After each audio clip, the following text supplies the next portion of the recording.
How to install Pytorch with GPU in Windows 10. That's today's video. Let's dive into it. So step 1 is to install Cuda.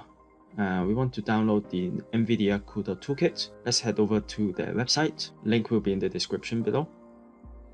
We will click on the download, and operating system is Windows, version 10, and then choose your installation type. I'm choosing the one with network.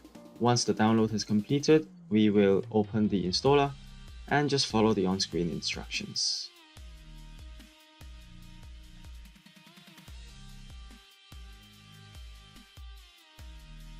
And once the installation is complete, we will go ahead and install Pytorch.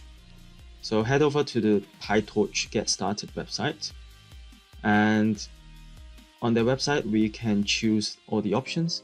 So I have Windows and I'm using Cuda, and language is Python, and the version of Cuda we can check by going into Git Bash and type nvcc-v to get the version.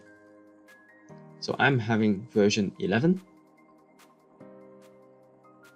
And then we get a command that we can just copy and paste into Git Bash to install Pytorch. There will be some prompts during the installation. Just type Y. Once that installation is complete, we want to check that Pytorch has been installed successfully. So we're going to go into IPython within Git Bash, import torch, and then type torch.rand 3,5 just to check that we have a tensor. And finally, we can check whether GPU is available by doing torch.cuda.isAvailable. That's it for this video.